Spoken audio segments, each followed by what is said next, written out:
오늘 우리가 시편 말씀을 지금 보고 있습니다. 시편 말씀을 보면 여기 셀 수 없는 저자들이 노래를 이렇게 다 기록한 게 바로 이 시편이잖아요.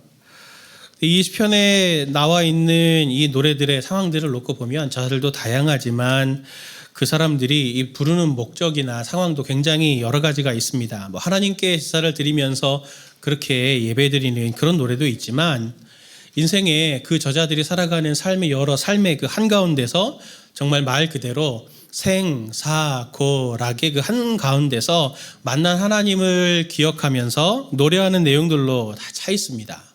사람들도 다르고 시기도 다르고 또 사람들의 삶의 상황들도 다르지만 그들이 노래하고 있는 하나님께 대한 고백, 그 노래들의 공통점이 있는데 그게 무엇이냐면 바로 감사가 바로 그들의 주제라고 하는 것입니다. 어느 날 문득 시편을 묵상하다가 제가 그런 질문이 들었거든요. 사람들이 어떻게 다 다른데 그리고 시기들도 다 다른데 그들이 경험한 그 고백의 노래가 어떻게 이렇게 감사로 다 이렇게 다 모아질 수가 있을까? 성도님들은 혹시 그런 궁금한 질문 안 가져보셨는지요?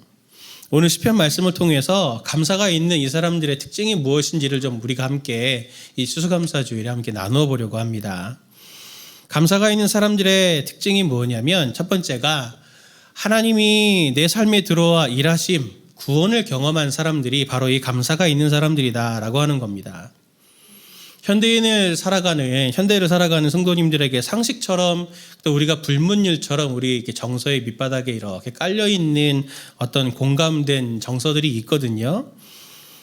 그 중에 하나가 어떤 게 있냐면 교회 문화권에서는 믿음을 굉장히 강조하잖아요. 그러니까 한때 이해가 안 돼도 믿기만 해라. 그러면 하나님께서 너에게 또 이해를 주실 거야. 라고 그렇게 믿음을 강조하다 보니까 한편으로는 또 부작용이 또 있는데 어떤 부작용이 생기냐면 비이성적인 신앙의 폐해를 쭉 겪어온 것을 우리가 좀 잘 알고 있습니다.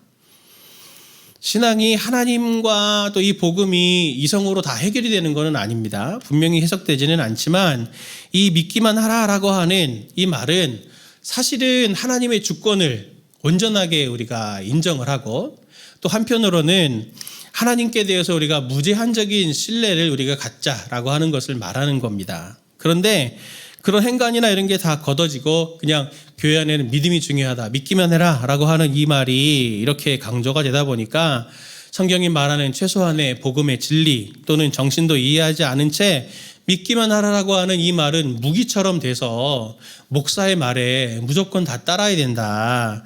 그렇게 말하는 무기 같은 말로 변질되어져 버렸습니다.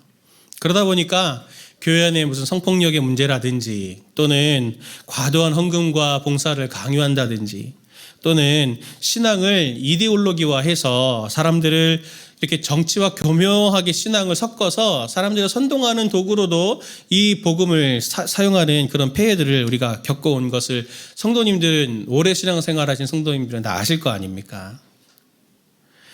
근데 사람들이 그러다 보니까 이제 잘 분별해야 된다라고 하면서 이성이라는 것들이 작동되기 시작하는데 한편으로 이런 것들이 또 반대의 부작용을 또 가지고 오는 지점들이 있습니다. 어떤 거냐면 신앙이라고 하는 것을 이성이라고 하는 필터로 한번 걸러서 이성적인 것이 아니면 건강한 신앙이 아닌 것처럼 여기는 그런 믿음을 가진 사람들도 종종 발견하게 됩니다. 내가 잘 이해되지 않으면 그렇게 신앙생활해도 괜찮은 거야? 그거 건강한 거야? 라고 오히려 질문하면서 오히려 합리주의적인 신앙의 모습들을 갖는 모습들을 보거든요. 이게 좀 위험할 수 있는 게 하나님도 그렇게 그 이성의 잣대로 재단하려고 하는 그런 모습들을 보인다는 겁니다. 그래서 그런 걸 볼 수 있는 관점 중에 하나가 뭐냐면 바로 이신론이라는 게 있습니다. 이신론의 전제는 이렇거든요. 하나님이 전지전능하신 분이시잖아요. 그러니까 하나님이 이 세상을 지으셨으면 얼마나 완벽하게 지으셨겠습니까?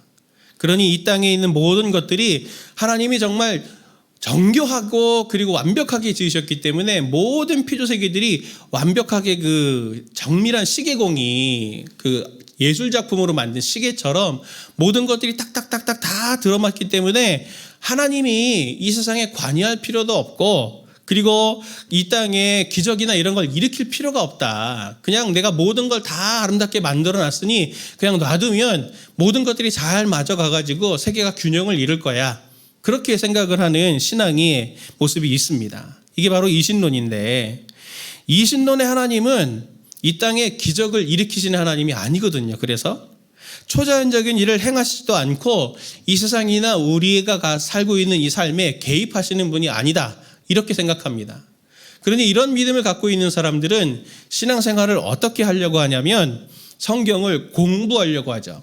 그래서 하나님께서 이미 계시하셨던 그 복음의 진리를 잘 이해하고 그 잘 이해된 것을 내가 스스로 굉장히 수련의 과정을 거쳐서 잘 연단하고 연습을 하면 그것대로만 살면 내가 결국에는 구원을 받을 수 있다라고 생각하는 믿음의 형태를 가집니다.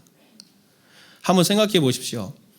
이 세상과 내 삶에 개입하지 않으시는 하나님 어떻습니까?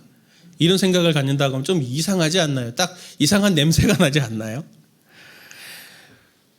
건강해 보이지 않습니다. 그런데 제가 목사로서 제 삶의 모습들을 또 볼 때나 또는 우리 성도님들을 대하면서 여러 기도 제목들과 신방을 할 때 언뜻 보이는 부분들이 뭐냐면 이 이신론의 하나님을 믿는 것은 아닌가라는 생각을 가질 만큼 물음표가 생길 때가 종종 있거든요.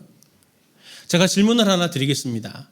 성도님들은 성도님들의 삶에 하나님께서 개입하시는 하나님이시라고 하는 것을 믿으십니까? 예, 아멘이십시오. 예, 다 오케이. 건강한 신앙을 가졌습니다. 제가 질문을 그러면 좀 다르게 해보겠습니다. 한 주일간 성도님들이 살면서 단 며칠이라도, 아니 단 하루만이라도 하나님께서 오늘 내 삶에 개입하실 거야 라는 기대감을 가지셨던 분 계십니까? 감사합니다. 예, 대답을 안 하시면 어떻게 하나 걱정했는데 감사합니다. 그렇게 기대감을 가져야죠. 그런데 우리가 신앙생활 하면서도 왜 감사가 부족하고 늘 또 신앙생활 하면서도 지치고 힘이 드나요? 때로 하나님의 말씀을 이렇게 읽는 것이 나에게 짐을 이렇게 얻는 것 같고 부담스러운 것으로 다가오는 이유가 어디 있나요? 이신론적 세계관처럼 하나님은 말씀을 주셨으니 한 주간 또는 하루를 살면서 그 말씀해 주신 대로 나는 어떻게든 몸부림치고 끊임없이 노력하고 순종해서 구원의 길로 들어가려는 시도들을 혹시나 우리 성도님들은 하고 계시지는 않습니까? 하나님의 계심을 믿습니다. 하나님이 말씀해 주신 그 말씀만 문자적으로 기계적으로 순종하려고 하고 하나님이 정답을 우리에게 이렇게 주신 것이 있으니 나는 늘 그것에 순종하려고 하는데 어렵죠.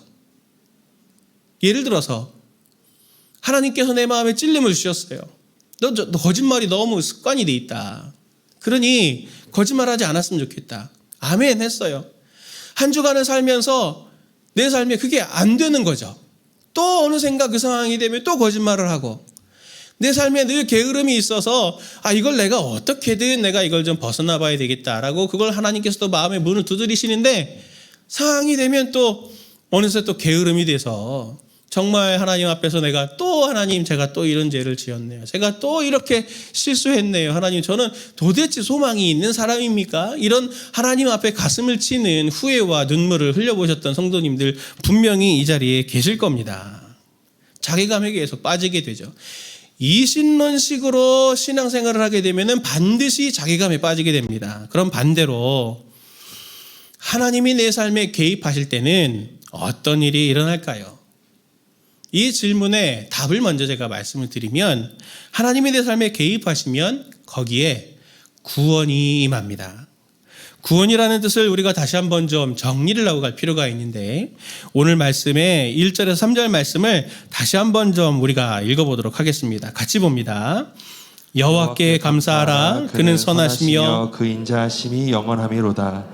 여호와의 속량을 받은 자들은 이같이 말할지어다. 여호와께서 대적의 손에서 그들을 속량하사 동서남북 각 지방에서부터 모으셨도다. 아멘. 본문의 구원을 설명하는 속량이라는 단어가 나오는 걸 우리가 좀 주목해 볼 필요가 있습니다. 저자는 여호와께 감사하라 그러면서 그 감사의 이유를 여호와께서 우리를 세적의 손에서 속량하셨다. 그리고 여호와의 속량을 받은 자들이다. 우리가 그렇게 설명을 하고 있는데 이 속량이라는 단어가 히브리어로는 가알이라는 단어입니다. 이 가알은 어떤 걸 의미하냐면 두 가지를 생각하셔야 돼요. 이 단어는 우리도 살면서 이렇게 빚을 지지 않습니까? 빚을 내가 많이 져가지고 내가 도저히 이 빚을 해결하지 못해서 굉장히 큰 곤란에 이제 처하게 됐다고 치시죠. 그래서 뭐 재산을 파는 것뿐만 아니라 아내를 팔거나 막 아이를 팔아야 되거나 막 이런 상황이 됐다고 한번 생각해 보십시오. 그럴 때 이 가알이 무엇이냐면 친족이 그 사람을 보면서 불쌍히 여겨서 빚을 대신 갚아줘서 그 위기에서 건져주는 그게 가알입니다. 그러니 하나님께서 우리를 속량하셨다라고 하는 뜻은 하나님께서 우리의 친족 되셨다, 아버지 되셨다, 그것을 말해주고 싶은 내용이 여기에 담겨 있고, 두 번째는 이게 사실 오늘 본문에 훨씬 더 중요한 내용인데, 이 가알은 하나님께서 우리에게 친족 되어 주신 것뿐만이 아니라 우리에게 상황이 있다는 거죠. 나는 내 힘으로 이 어려움을 탈출할 수가 없다라고, 그만큼 내가 지금 곤란에 빠졌다라고 하는 것을 설명해 주는 단어가 바로 이 가알입니다. 이게 구원을 이해하는 굉장히 중요한 기초가 됩니다.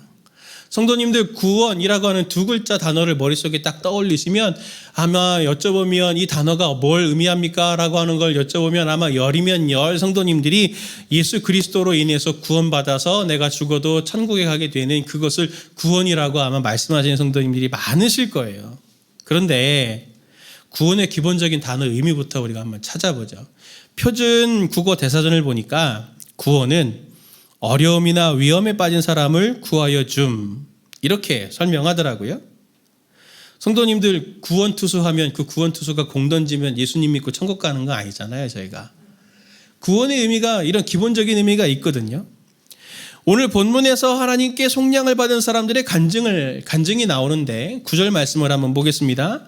그가 사모하는 영혼에게 만족을 주시며 줄인 영혼에게 좋은 것으로 채워주심이로다 하시면서 하나님은 줄인 사람들에게 양식을 주시는 분이다 라고 시편 저자가 이야기합니다. 또 13절 14절 말씀을 보니까 이에 그들이 그 환난 중에서 여호와께 부르짖음에 그들의 고통에서 구원하시되 흑암과 사망의 그늘에서 인도하여 내시고 그들의 얽어맨 줄을 끊으셨도다 하면서 환난과 고통 가운데 있는 자들에게 그것에서부터 노임을 주시는 하나님을 노래하고 있습니다. 시편 107편 41절 말씀, 이 말씀을 같이 한번 읽어볼까요? 같이 봅니다. 궁핍한 자는 그의 고통으로부터 건져주시고 그의 가족을 양떼같이 지켜주시나니. 아멘. 경제적으로 가난한 자들은 그 고통에서 건져주시고 그 가족들도 양떼같이 하나님께서 돌보아 주신다. 오늘 그렇게 이야기하고 있습니다. 어떻습니까? 종교적인가요? 우리가 알고 있는 그 종교성을 가졌습니까? 아니죠.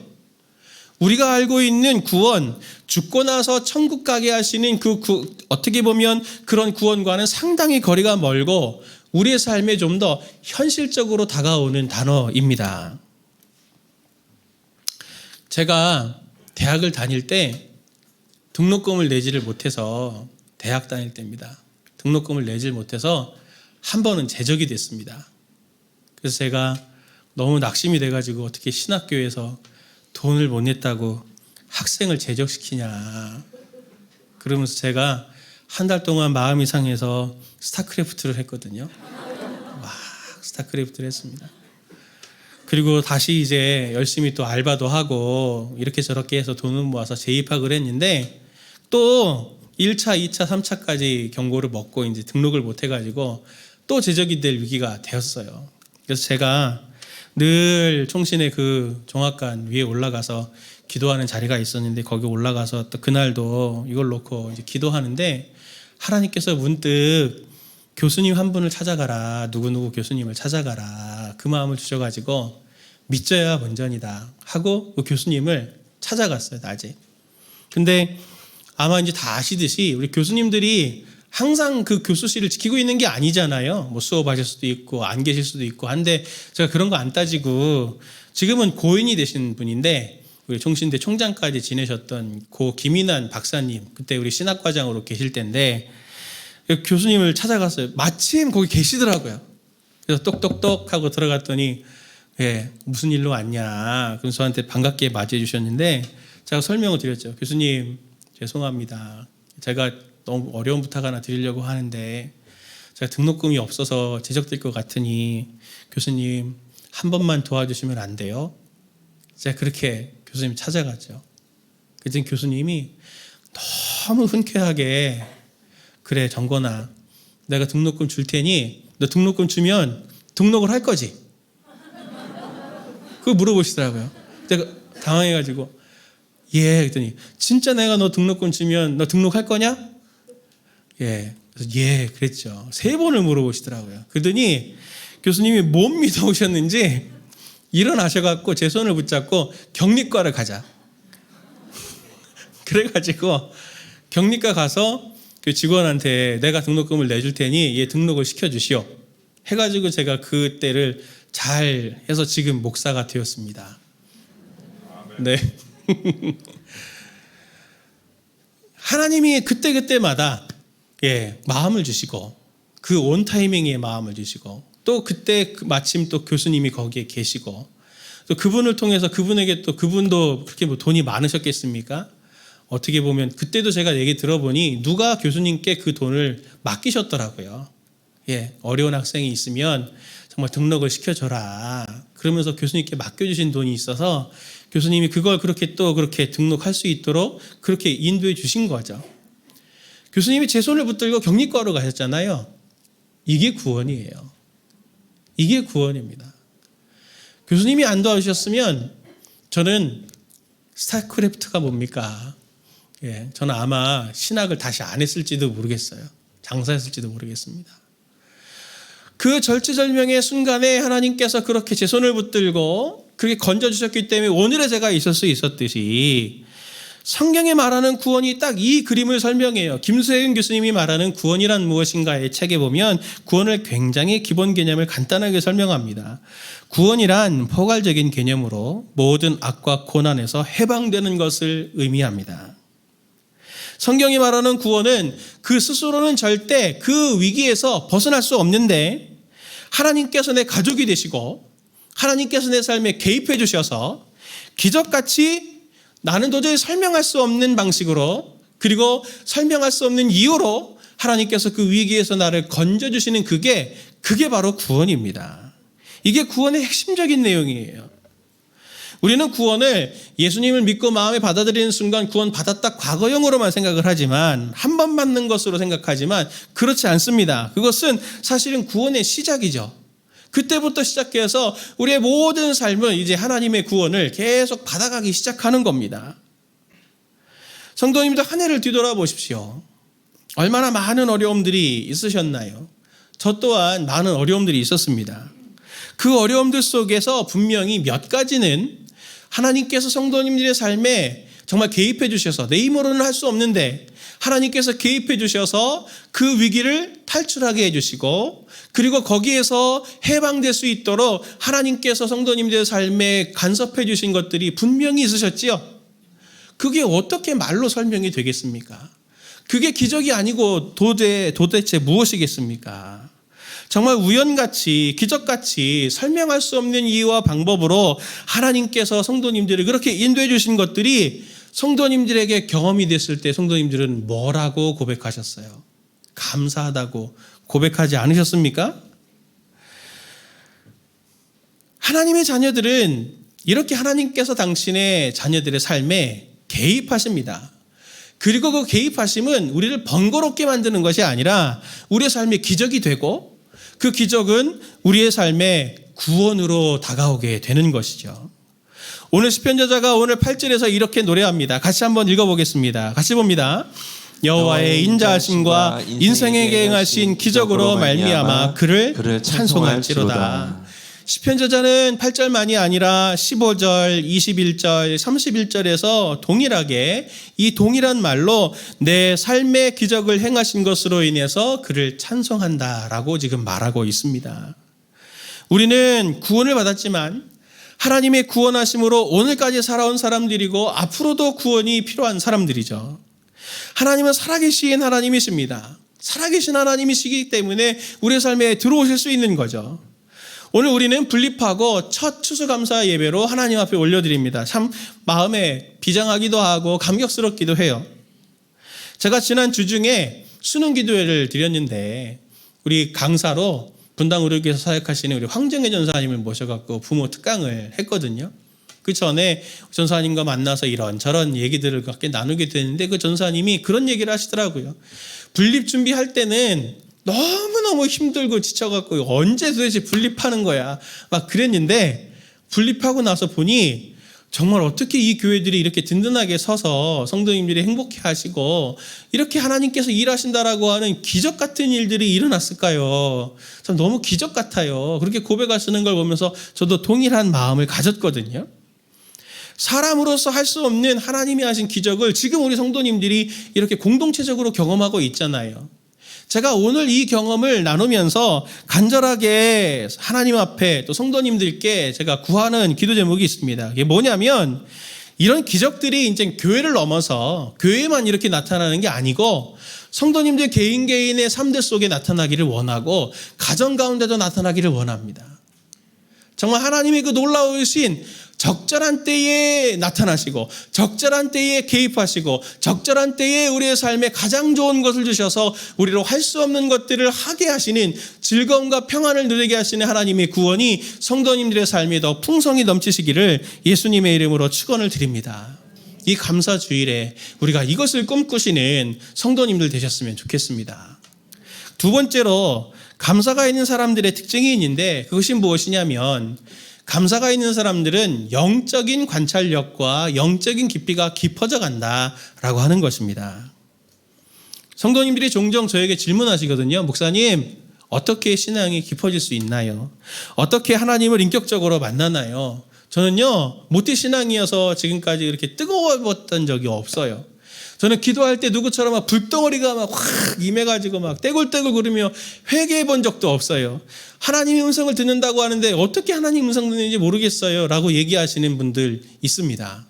또 반대로 다른 면으로 하나님께 맡긴다 설교할 때 하나님께 위탁을 드린다 하나님의 주권을 인정한다 그런 말들을 많이 하는데 도대체 하나님의 주권을 맡기고 의지한다고 하는 게 뭐예요, 목사님? 어떻게 하라는 거예요? 그냥 기도만 하고 아무것도 하지 말고 가만히 기다리고 있으면 되는 건가요? 그렇게 물으시는 분들이 종종 있습니다. 이 두 가지 질문, 하나님에 대한 인격적 체험, 그리고 하나님의 주권에 대한 인정, 이것에 대한 궁금한 점, 이것을 해결하는 것은 사실 답은 딱 한 가지입니다. 동일한 걸 가지고 이 두 가지를 다 해결할 수가 있어요. 그것은 무엇이냐면 성도님들의 삶에 조금 더 주의를 기울여 보십시오. 관찰력을 가지시면 좋겠습니다. 하나님의 구원을 경험하는 사람들에게 공통점이 있거든요. 어떤 공통점이냐면 이런 공통점이 있습니다. 앞에 구원에 대해서 이렇게 설명을 좀 드렸지만 구원을 사람들이 경험하기 전에는 모든 사람이 거의 동일합니다. 저 역시도 마찬가지고 구원을 경험하기 전에 어떤 어려움들이 생기면 우리가 어떤 반응을 보이냐면 내가 가지고 있는 힘, 내가 가지고 있는 경험, 내가 가지고 있는 지식, 내가 가지고 있는 소유, 내가 가지고 있는 인맥 이런 것들을 다 동원해서 이 문제를 해결해 보려고 합니다. 그런데 문제는 해결이 잘 안 되는 때가 있죠. 그럴 때 실패와 절망감이 굉장히 깊어집니다. 두려움도 많아지고 그럴 때 그때 어쩔 수 없어서 그때 이제 하나님께 기도하죠. 하나님 도와주십시오. 그럼 하나님께서 어떻게 하십니까? 그의 삶에 들어오셔서 내 상식으로 이해할 수 없는 방식으로 하나님께서 그 문제를 해결해 주시죠. 도와주시죠. 그래서 구원을 경험하게 되죠. 이게 패턴을 이룹니다. 이것을 오늘 본문에서 23절에 30절에 경험 많은 어부의 비유를 통해서 오늘 우리에게 설명을 하고 있는데 한번 23절부터 30절 말씀을 좀 길지만 같이 한번 이 말씀을 읽어보도록 하겠습니다. 같이 봅니다. 배들을 바다에 띄우며 큰 물에서 일을 하는 자는 여호와께서 행하신 일들과 그의 기이한 일들을 깊은 바다에서 보나니 여호와께서 명령하신즉 광풍이 일어나 바다 물결을 일으키는도다. 그들이 하늘로 솟구쳤다가 깊은 곳으로 내려가나니 그 위험 때문에 그들의 영혼이 녹는도다. 그들이 이리저리 구르며 취한 자같이 비틀거리니 그들의 모든 지각이 혼돈 속에 빠지는도다. 이에 그들이 그들의 고통 때문에 여호와께 부르짖음에 그가 그들의 고통에서 그들을 인도하여 내시고 광풍을 고요하게 하사 물결도 잔잔하게 하시는도다. 그들이 평온함으로 말미암아 기뻐하는 중에 여호와께서 그들이 바라는 항구로 인도하시는도다. 아멘. 경험이 많은 어부여도, 큰 물에서 일을 하는 어부여도 바다가 요동치면 할 수 없는 게 있어요. 그게 우리의 인생인 것 같습니다. 20살이든 30살이든 70이든 80이든 인생의 많은 경험과 많은 지식을 소유했다 할지라도 그 모든 것들이 아무런 쓸모없는 때가 분명히 우리 삶에 있는데, 그때 우리가 뭘 느끼게 됩니까? 깊은 절망을 느끼게 되죠. 왜 안 됩니까? 왜 내 삶이 내 마음대로 안 되나요? 왜 내 애는 내 말을 안 듣고, 왜 내 사업은 내 뜻대로 안 되고, 왜 내 인생은 내 마음대로 안 되냐고요. 그건 분명합니다. 내 인생이 내게 아니기 때문이죠. 저도 전세 살거든요. 에어컨을 설치하려고 벽을 뚫어야 되는데 제 맘대로 못 뚫어요. 집주인한테 물어보고 구멍 뚫어도 되겠습니까? 허락을 받아야 제가 구멍 뚫지, 안 그랬으면 에어컨 없이 뜨거운 여름에도 쪄 죽는 게 세입자 아닙니까? 성도님들의 삶에서 내가 내 삶의 주인이면 마음대로 다 할 수 있어야죠.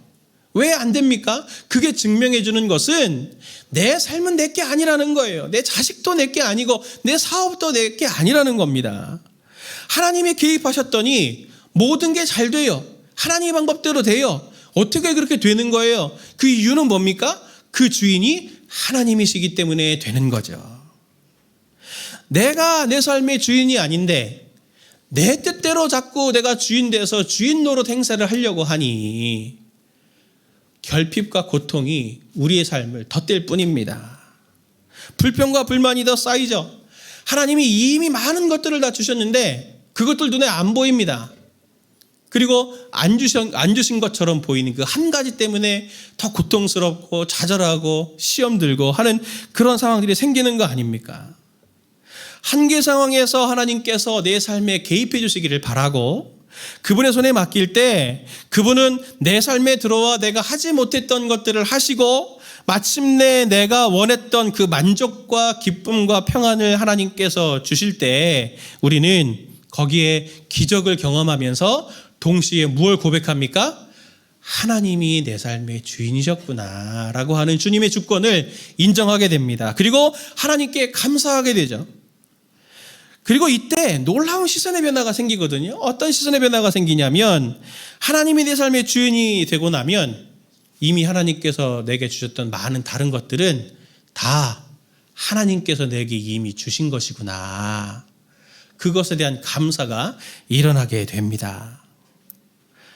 제가 이찬수 목사님의 감사설교 시리즈를 계속 할 때 제가 은혜도 많이 받았지만 불편했던 지점이 있었거든요.